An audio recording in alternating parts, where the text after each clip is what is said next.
Hello, hello, hello everyone, NecroVMX here, and welcome back with more Sanctus Mortem, and this is most likely going to be the penultimate, well, this is definitely going to be the penultimate episode. We're going to head into the Asmodea.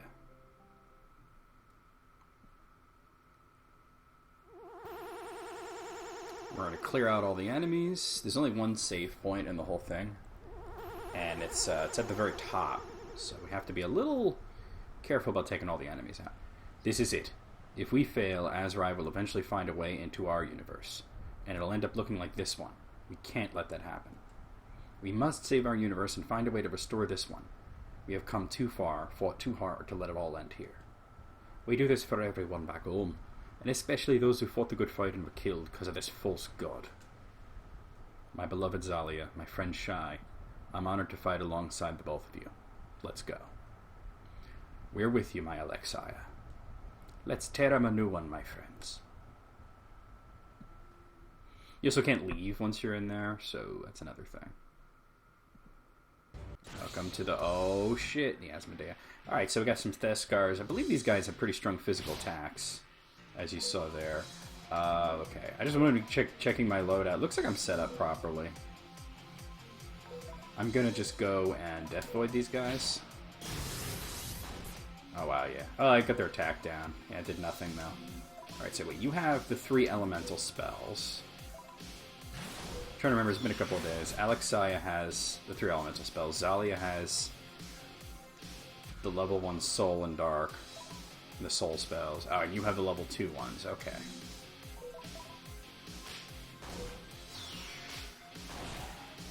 We'll probably go up a few levels. You could probably beat the game pretty easily at level 18. But I like to be level 20 or possibly level 21 to beat this. And come to think of it, since I'm sitting here talking about levels, I don't even know what level I am right now. Alright, everybody's level 15, but we'll get there.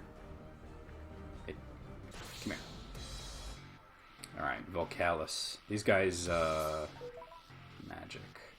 Let's try Celestial. I know they're weak to ice, but I think any magic is going to do good damage. Yeah, you really need ice, so I'll just hit him with Frigidana. The problem with that is that Alexia doesn't have the greatest psionic points. Most of those things have like really high defense, so, you know. Alright, Lenoges. These guys are no big deal. This is an opportunity to regenerate a bit.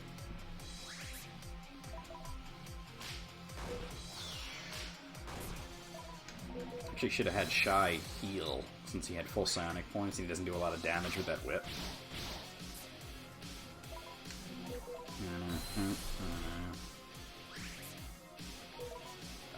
Curate's probably fine, I'm not very hurt. No need to use Curvera here. Alright, let's start killing these things.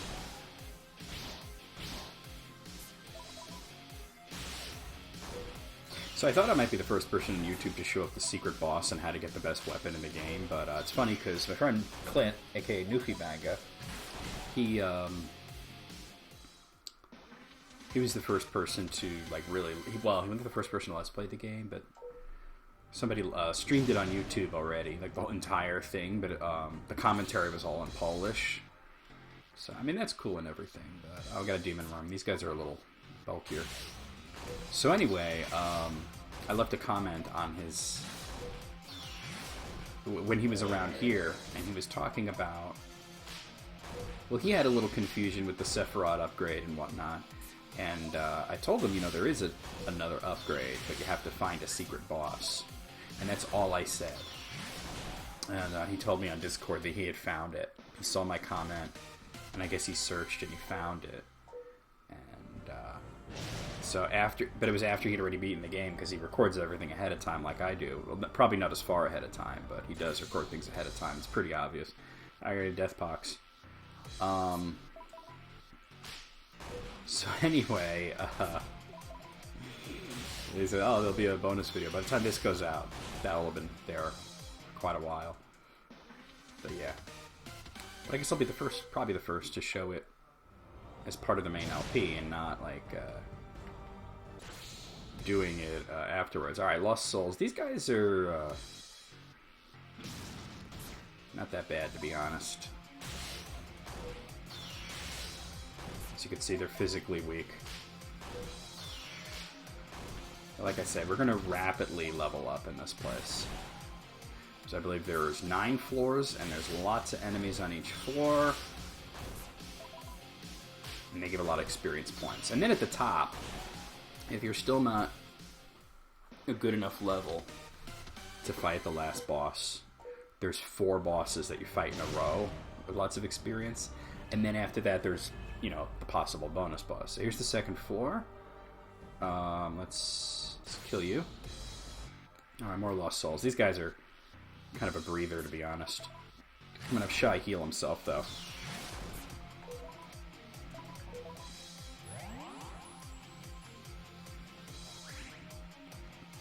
Ignitera.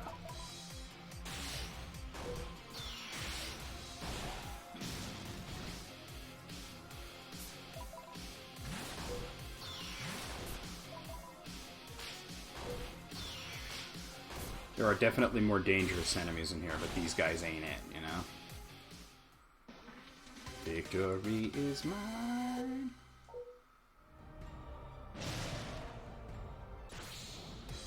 Alright, and here we got a demon worm. These guys are probably, I would say, moderately dangerous. I'll point out the enemies that I can actually fuck you when we get to them. Yeah, that's the most annoying thing you can do is blind you. Luckily, they only got Shy. Well, he only got... there's only one.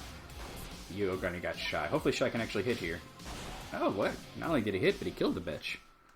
Nice.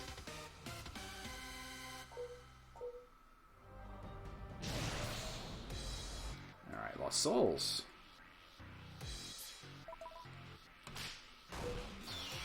Go back to Doom, you bitches.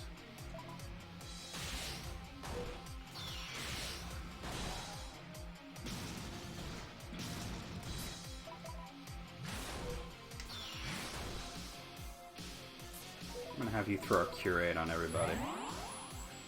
It doesn't do to have your, to wait to heal in this place.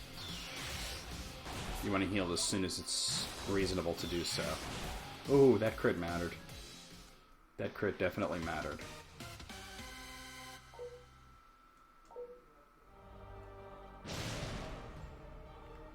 Well, grab that first. That is an armor boost. Okay. Basically, the same thing as using the shield spell, essentially. No, attack these guys. Just more Lost Souls. Some of the enemy designs in here are really cool. There seems to be a common misconception going around that I designed the enemies. I had nothing to do with that.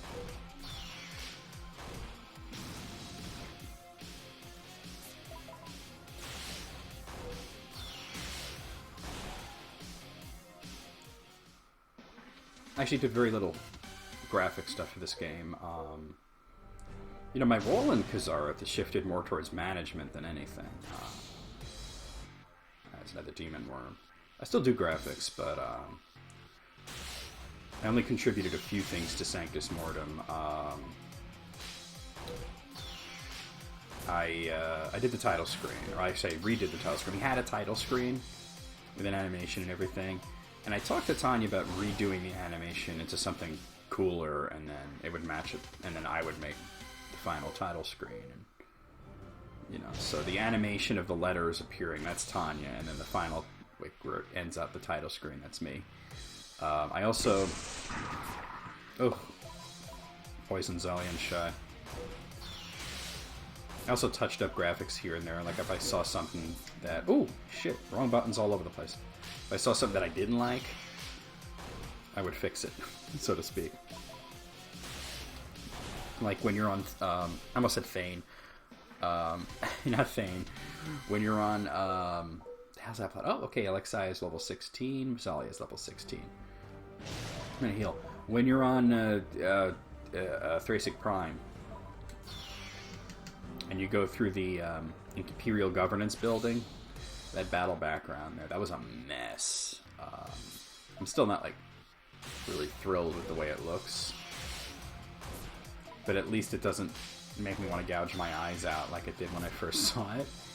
So, you know, I don't know who did it, but whoever did it, just fucked it up, you know? I was like, I can't look at this. This is not good. And I asked Tanya, I said, do we have like a different graphic we could use? And she's like, well, no.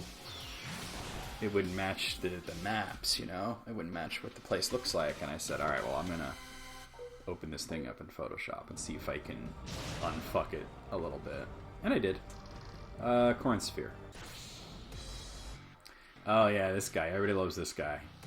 Luffy Banga had a hilarious tweet about it when he was doing off-camera grinding. He doesn't like to show the battles for some reason, but he posted a picture of this, a screenshot, and he says, I was doing some grinding in Sanctus, and what the fuck is that? I'm just going to go all out on this guy because he's actually kind of dangerous. There we go. And I said, oh, you know, baby arm testicle is the hottest toy of the season, don't you know? What is this even? So I guess I'll talk a lot in Linoges, okay, in this episode about development stuff, since it's mostly just going to be me fighting enemies. So yeah, I mean, the actual game was done mostly just by Tanya. She had very little help on this. And, wow, they suck with that attack down. And, you know, everybody else, like me, like I was like mainly a consultant on this. Okay, Shy's level 16. Like, I did a little bit of writing, like not the story really, but I would, you know, tighten up some of the dialogue. I would just tell Tanya, hey, you know, this part, I don't like the wording. Here's a suggested rewrite, and 9 times out of 10, that's what winds up in the game. I think Carissa also. Carissa actually, I think, helped more with story stuff. And, but like I said, this is something that, like almost everybody else in Kazareth was working on a different project, which I'm not going to tell you what it is, but... And I had, like, my own thing going on, which wasn't even a Kazareth project. Well, it kind of was, kind of wasn't, but I had this whole thing going on where I was talking to another developer, which I can't reveal anything about that right yet. Grunger. Okay, these guys are ugly as sin. Oh yeah, the guy could defense. Him at Death Void. Oh wow, oh, that's right. Shit. Yeah, I think Holy works better. So yeah, like almost everybody was working on something else, and Tanya was doing this game almost entirely on her own. These guys are bulky as fuck. I need to run into next easy enemy that I run into. I'm gonna get everybody's health and Sonic points back up. So then when this entered the beta phase is when I kind of stepped in. I mean, normally Payton would be in charge of that, but considering this is multi-platform with it going out to Windows, Mac, and Linux, and then also there's an Android version. It's not out yet as of me recording this, but it probably will be by the time you're viewing this. Alright, Lost Souls, that's perfect. Although, yeah, alright, he doesn't have a lot there, but I really need to heal Alexia a little bit at least. Alright, I just want to kill 2 of them. Just leave 1 left. So what we did was that I took over management of the beta testing team for the PC and Mac versions. And Android and Linux were handed off to Payton. And believe it or not, with because we used to have a different guy that did all this shit, like all the beta stuff, the QA, so to speak. But yeah, you need to heal yourself, Alex. I'm sorry, but that's a little better. All right. So anyway, we used to have this other guy. He was very good at doing the beta stuff, all the QA. for Chronicles of Dark Lord, Tides of Fate, and then War of the Abyss. And then sometime when we were working on Tides of Fate Remaster, which if you ever wonder like why is there even a remaster,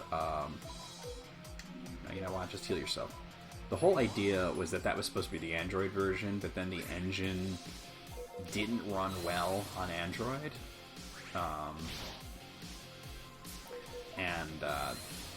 Like just the fact that we can get Sanctus Mortem on it is a miracle. And even though like the Android version is somewhat toned down too. A lot better shape here.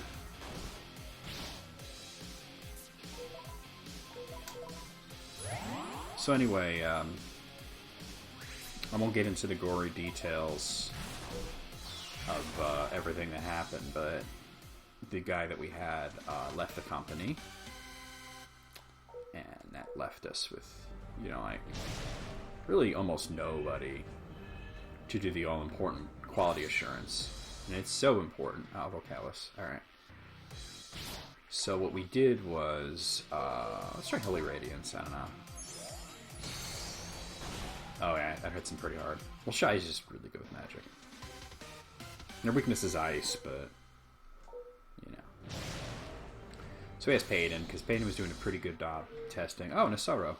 These guys are also kind of tough to kill. I hit him with Dark Embrace, though. See if we can... Alright, well, I got his attack down.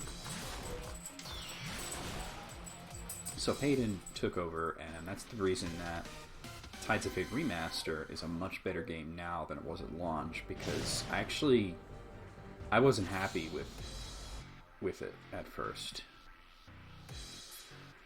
And, you know, Payton really stepped up, and I said, look, this is me talking now to basically the whole team in general. I said, just because a game is launched doesn't mean that quality assurance ends. Now, you know, when we set a release date, we want the game to be, you know, as close to bug-free as possible when it actually launches. But there's no such thing as a game without bugs. But when you release something riddled with bugs, and I know that this is something that a lot of developers do, where you release something that's riddled with bugs, and then you just, you know, fix it later. And I do like the idea that, actually I'm going to go for career here, that games can be fixed after launch, because it used to be, you know, once they made a ROM out of it, and either put it on a cartridge or a CD or whatever, that was it. That was the final version of the game. Maybe you could release an expansion that would fix some bugs, but that's if you had expansion content too. And then people would have to pay for those expansions, you know? So, you know, it's not a good look, even though you can do that, because you're never going to catch everything the first round of QA. It's just not in the cards. So anyway, I said, look, it's great that we live in this age where we can fix problems that are found in a game after launch. But when you release a game that's just riddled with bugs and errors, it's not a good look. You know, it's damaging to your reputation. I mean, even when you're making amazing games like Skyrim, for example, PlayStation 3 version of that wasn't ready to go. Like, everybody kind of expected, you know, Skyrim to have some bugs, because a game like that, there's no way you're getting it out there without it having a lot of bugs. But at least the PC version and the Xbox version were, you know, playable. Whereas the PlayStation 3 version, it took them a while to fix that. Mortal Kombat X was fine on... Ooh, wrong button. PlayStation 4 and Xbox One. PC version was a wreck, you know. You know, they eventually fixed it, but it took a long time. And for a while, it seemed like they weren't going to fix it at all. It seemed like they were just like, oh, it's just not worth fixing. Alright. So anyway, I got mad when I saw the state it was in, and I said, look, we're not gonna, this is not gonna be accepted, you know? And the person that, you know, was no longer in the company, I felt in a way that they were somewhat responsible for that, that they just wanted the game to come out. You know, me and Tanya were like, oh, well, you know, if QA says it's done, that kind of thing, you know, we trusted them, you know. So that person left, Payton took over, and I said, look, just because the game is out, doesn't mean that you can't still test it. And as a matter of fact, we're going to start another testing cycle. So he did that, and everything, not everything, but because you're never going to find everything. Somebody else will find something years later. But everything that we could find in Tides of Fate Remastered was fixed. Alright, so Alexei is level 17, and Zali is level 17. So anyway, the point of this whole rambling story that I'm telling you is that the QA cycle is different every time. Like for Tides of Fate, by the time we were on Steam, we had released the game already, several different iterations of it, you know? And it's like,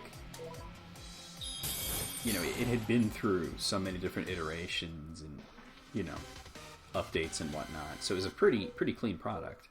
War of the Abyss had a really good but very long testing phase, and even then, I mean, there was a few things that slipped through, but that's natural. But then Tides of Fate Remastered had a terrible testing cycle. Like, it was a bad experience for everybody.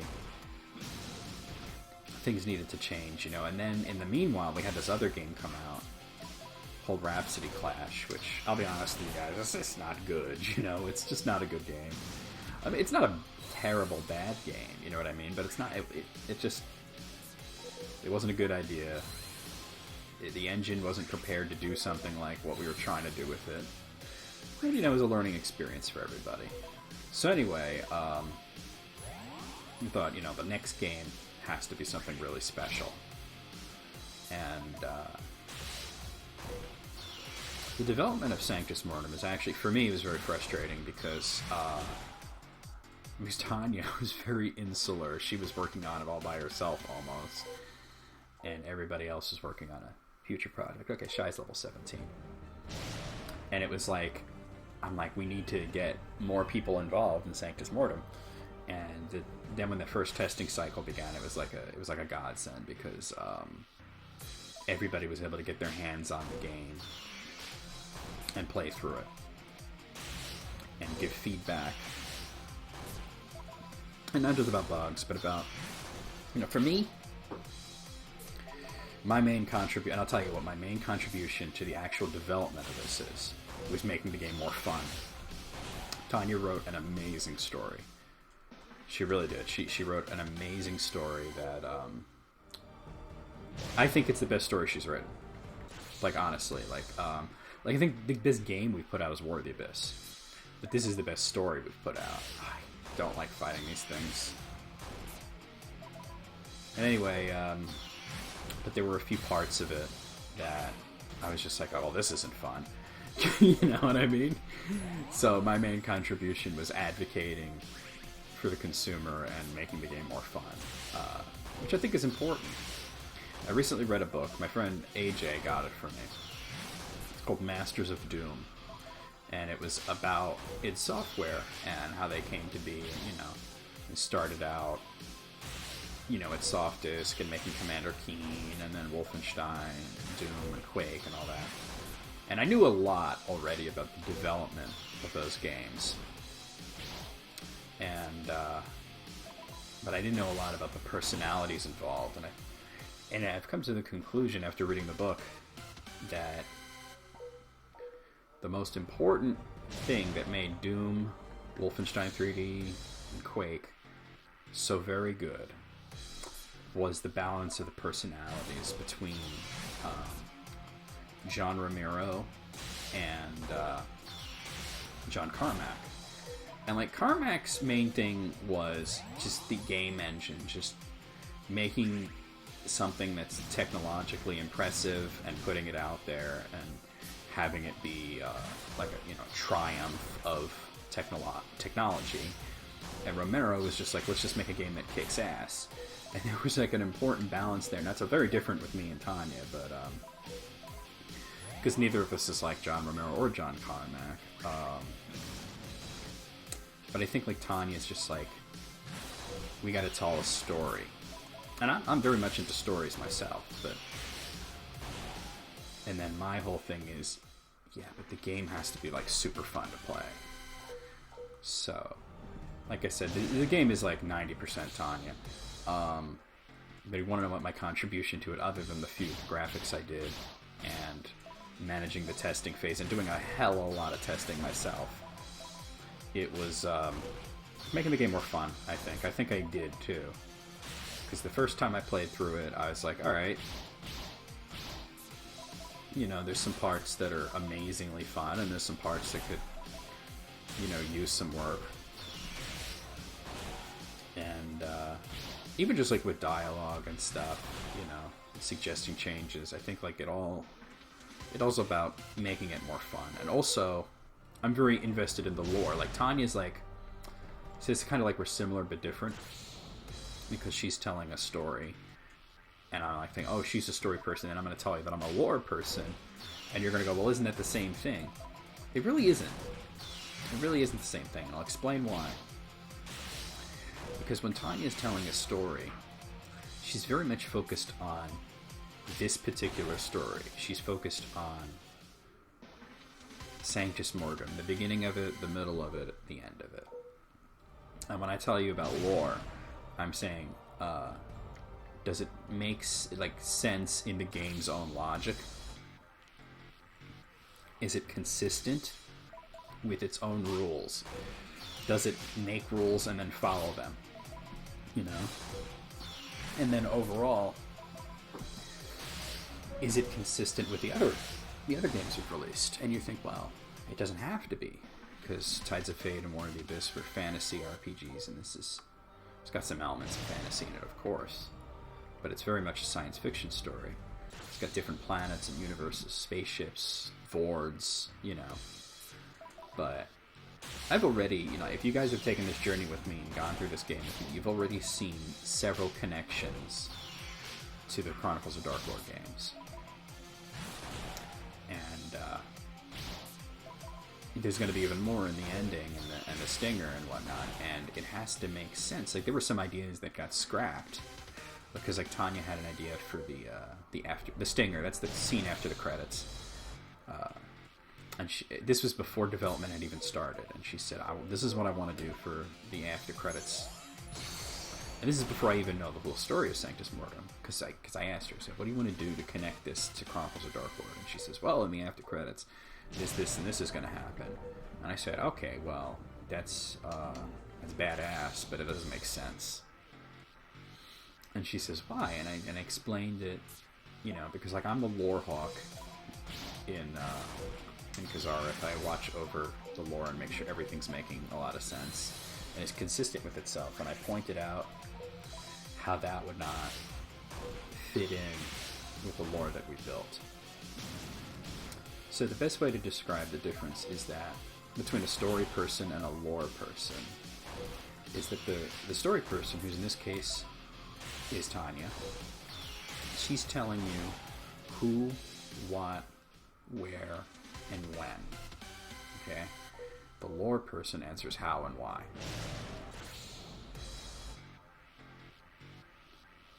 Especially how. That's a big one. Just kill this thing outright. It's around a half hour. I'm still talking.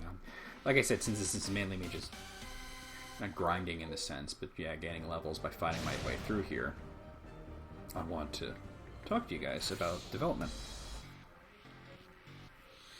So, basically, the idea was, that while what Tanya had originally come up with for the ending of this game was really cool, it wasn't going to work.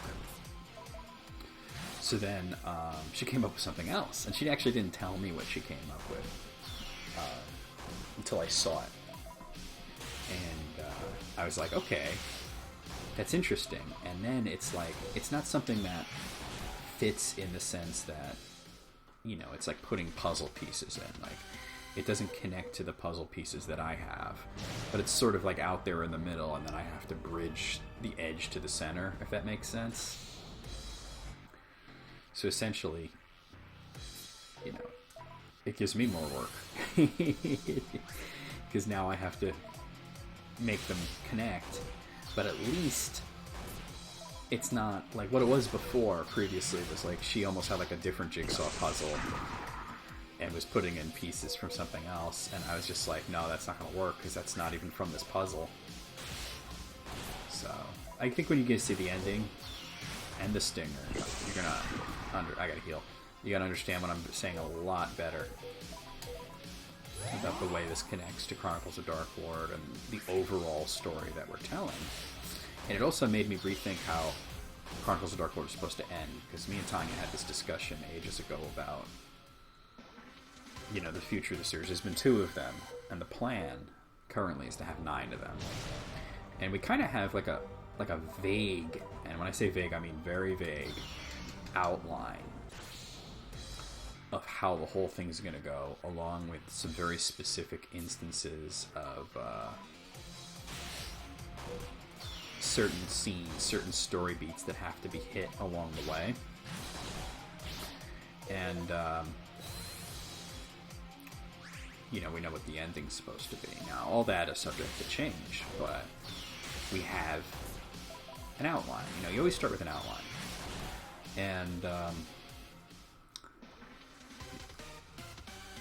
And the way that Sanctus Mortem fits into it, because it is very much part of it. It's not part of the same series, it's part of the same meta series. And I thought to myself, this changes Chronicles of Dark Lord in a fundamental way, but in a really important way, and in a really cool way. We're basically still... Oh, there we go. Alexei is at level 18. Zali is level 18. So Shai will be up in a battle or 2. So like I said, it changes in a really cool way that I think people are going to really dig. So, let's see if I can explain this in a way that makes a lot of sense. Think about like the Marvel Cinematic Universe, right? So Chronicles of Dark Lord 1. And I seem like to be lumping a lot of things together here in my analogy, but keep in mind that games are a much longer experience than movies. Like, very few games you're gonna sit in 90 minutes to 3 hours and complete the whole thing.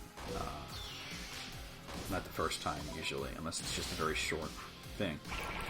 And so games, especially role-playing games, are almost always just... Well, always with role-playing games, a much longer experience than... this is not the best enemy to do this against, but I really need to. Than movies. So think of first game, Tides of Fate, as being everything from Iron Man up to and including Captain America, the first Avenger. You know, introducing all the characters, getting everybody established world and the way the rules work and whatnot, and then, or the Abyss is like the Avengers, in the sense that this is where all the established characters come together and have this huge conflict, you know. And then this game, Sanctus Mortem, Shai's level 18, is like Guardians of the Galaxy. It's just this off-the-wall thing that could be taken completely on its own. Like, you do not have to have watched any previous Marvel movie to enjoy Guardians of the Galaxy. You do not have to have played any... Wow, that should have killed. Thank you, Alexei. What the fuck? You don't have to have played any of the Chronicles of Dark Lord games to get a lot out of Sanctus Mortem. But it is connected. You know what I mean? Like, it is. There are connections there. And it is very much part of the same thing. And eventually we'll have something kind of like an Infinity War where the two of them are completely together. I'm not saying that there's going to be direct correlations. Not saying there's going to be like a Thanos, and but just in sort of the broadest sense of comparing it. I think it's the best comparison that we can do. By the way, if you think the layout of this place doesn't make a whole lot of sense, you're right. That's very much on purpose. Usually I'm very strict with criticizing maps because, going back to the past now, before we hit Steam, the original versions of Tides of Fate, there was a guy that was part of the company that did the mapping, and he's not part of the company any longer, but he did the mapping, and it was a clusterfuck. And I became a very harsh critic of mapping and the way that, like I know it's just a fucking top-down, RPG that looks like, something that might have been on like Super Nintendo, maybe better graphics than that, but that kind of style, maybe early PlayStation. But like to me, like something simple as a house should have like an architectural logic to it. Not saying that you have to have things like load-bearing walls and whatnot. That it just has to make some sort of logical sense. But there's a lot to be said for going into a crazy, fucked up area and just having all those rules be broken down. And Asmodea is like that. Like when I saw this floor in particular, the one I'm on, I was like, wow, that doesn't make a lick of sense, And I get what it's supposed to look like. It's another way that Tanya's mind works. And I know that she was basically saying, like, it's like the last dungeon of Final Fantasy IV in reverse. And that dungeon had a lot of weird, illogical shit to it. And it worked really well. And this is a more extreme version, because you look at this and it's like, here, I'll show you guys actually, because that's the last enemy on this floor. Like, okay, like, perfect example is, I'm gonna come over here actually. Like, first of all, like, look at this, I can go like off the stairs like that, But then there's this, like, you go downstairs to here, but you can also just go like that. But it's not like a slant, because it's 2D and you can't show that. So you kind of have to imagine that it is kind of on a slant. But at the same time, I prefer to imagine that it just doesn't make any goddamn sense, because you're in a tower in the middle of a hell universe, and that it's not supposed to make sense. It's supposed to be fucked out, Maybe I should have done the other one, but yeah, I definitely should have. They resist dark pretty well. Gotta heal Shy. Well, Zalia too, but mostly Shy. So yeah, this video's gonna be a little long. We're already at almost 40 minutes, but Oh, perfect. Lost Souls. That's great. Perfect time to heal up. And I'm aware that I could just heal with items, but considering the fact that I am in the last dungeon and that there are not going to be any more shops or anything, pretty much the items that I have and can get from enemies and chests, that's it for the rest of the game.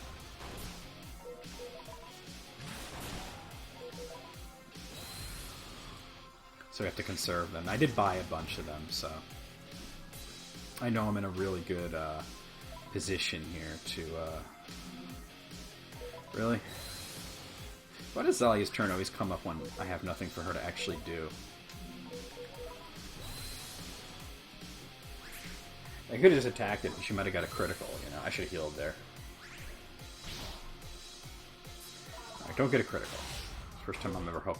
Actually, I'll just not even do the second hit.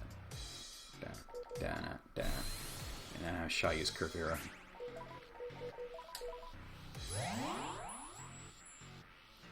And by the way, if a character is very close to death, it's sometimes, like, actually, believe it or not, a better idea, if you have the Resurrect spell, to let them die and use Resurrect, than it is to heal them up fully. Especially if it's Alexia has a lot of hit points. Depends on the situation, though. Alright, so there's 2 new stimulants there, which is good. Those are kind of in short supply. Oh, no, I bought a bunch of them. Never mind. So I'm going to Suro and a Volcalis. So what else is there to talk about? Let me think. I mean, we're working on a lot of things. We have a deal with another developer who did a really great game in a very similar engine that is working on another game and also a remaster of their first one. And we're actually going to be helping them with quality assurance, which is a really, cool thing where we're going to basically just work on this game without actually having to make it, which is nice. So I really pride especially after this last, the Sanctus Mortem QA was the most smooth and wonderful QA cycle I've ever been a part of. It really was just dope as fuck. Communication was on point, everything was organized really well, and we put out a great product, which is really what matters.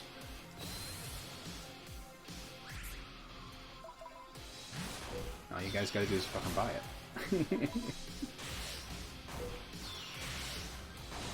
Whoa, that crit. That didn't matter, that was gonna die either way. Victory is mine. Alright. Noge.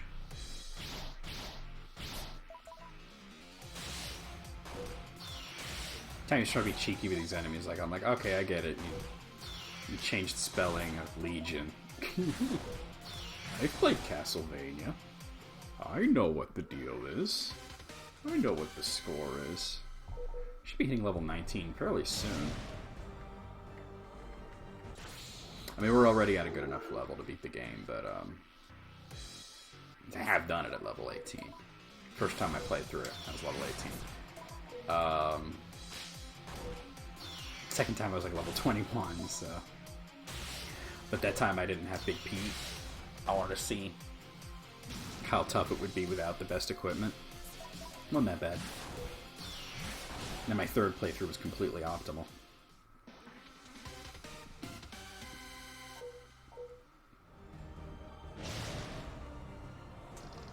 So there's 2 energy vials. Okay. I'll just do it on one of them. It's likely to get a kill with... Oh, no. Wow. Alright, never mind. Holy Radiance. Holy shit, right? Holy crap, Odie. Victory is mine, you big bitch.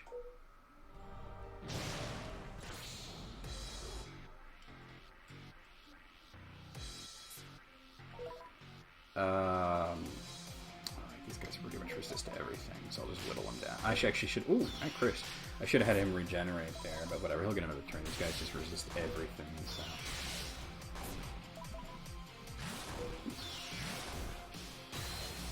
Chompy. That's gonna do a lot of damage.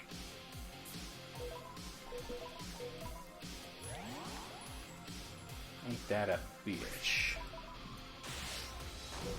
Nope. Fucked it up so bad it turned me into Donald Duck.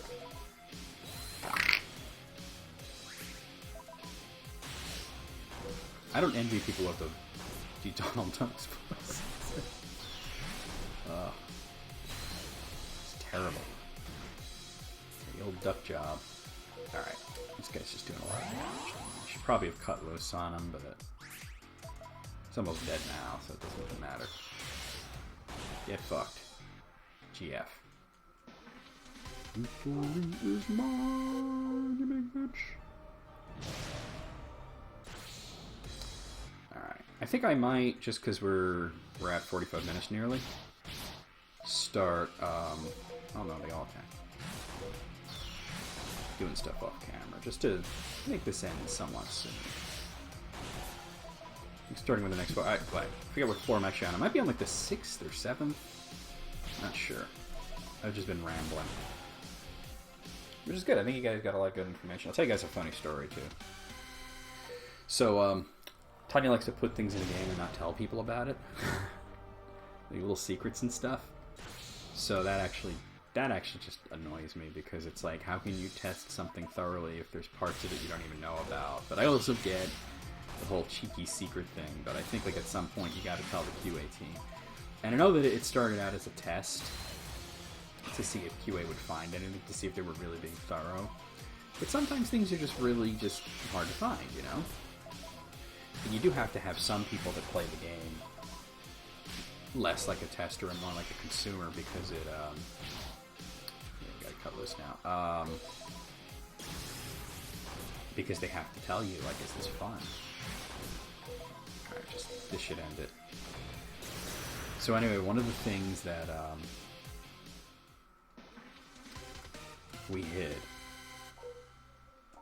Well, actually, this is kind of a long-ass story now that I think of it.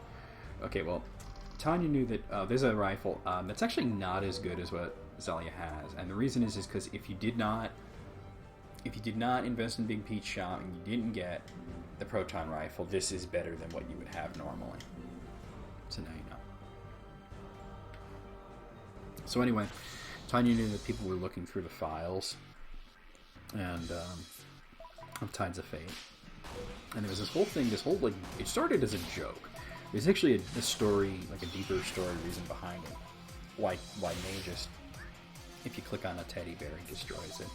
In Tides of Fate, he would blow them up with magic, and Lord did this, he'd chop them in half with a sword. But it started out as a joke. That, you know, that just like, let's have teddy bears that you can destroy, you know? And there is a point in Tides of Fate where you can, if you've destroyed every teddy bear, then something happens, but it's not something good. Like, you actually take damage from it, and if you're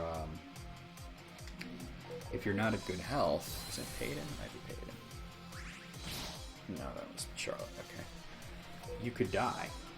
You know, you could literally, like, you can get killed by the last teddy bear. And it's actually through an event where, like, you know, you have this, like, voice happen, you know, dialogue, and then there's, like, an explosion. Your party takes heavy damage, which you could easily survive. Okay, Alexei is level 19. Zalia is level 19. You can totally survive it, but, yeah, okay, 7th floor. Alright, I'm going to continue showing battles until I finish the story, and then we're going to stop showing them.